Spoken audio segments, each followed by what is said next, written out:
There was an avalanche of absolutely spectacular games in 2010. Yes. And one of them that I really kept meaning to go back to, Fallout New Vegas. Well, howdy, partner. Good to see you again. It was such a massive experience, and we had to consume it as quickly as we could. Many hours. Yes. Crammed into our eyes. But this is a good time to kind of take a breath and take a look at some of these bigger games. I think we need these breaths from time to time. Victor Lucas, how did you feel going back to Fallout New Vegas? I was absolutely taken aback and blown away by this game. Were you transported to another place called New Vegas? And I'll tell you, I couldn't really call it new because it's using the model template from Fallout 3, right? Yeah, it's the same engine, a lot of the same source art. It feels like Fallout 3 with a different vibe about it, you know? Just this, the location, the place is so cool, it's so robust and vibrant and interesting. It felt almost like, I hate to say expansion because that minimalizes the amount of work that has gone into this. It's rather expansive. It's enormous. But in the context of what we're playing right now, this felt like such an escape, such an awesome escape. I agree. I confess, I've said this before on the show, I've said it before in my writing, I've never been a huge fan of Fallout 3. I admire it,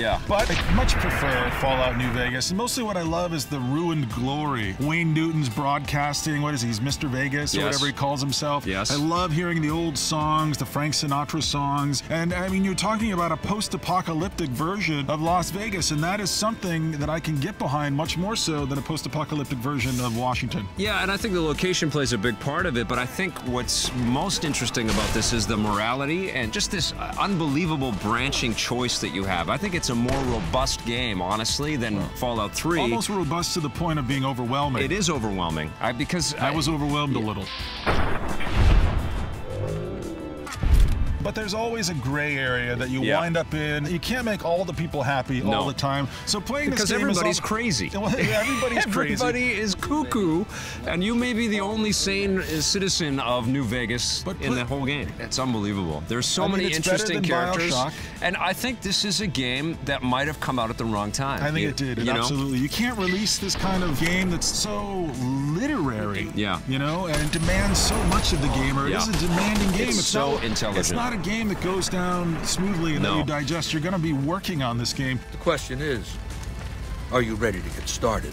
We're just about to get a whole suite of DLC. They've released the Dead Money, and we're going to take a look at some of that DLC. But we felt it was more important to just dive back into this world and get reacquainted. It's an incredible game, and if you haven't got it, get it. And if you got it and played it too quickly and were a bit bugged by it, play it again. Play it again. Because Take it's a look an awesome game. Look around this time. I'm going to give it a 9 out of 10. I love this. 9.5. It's just a 0.5 away from being Fallout 3's 10.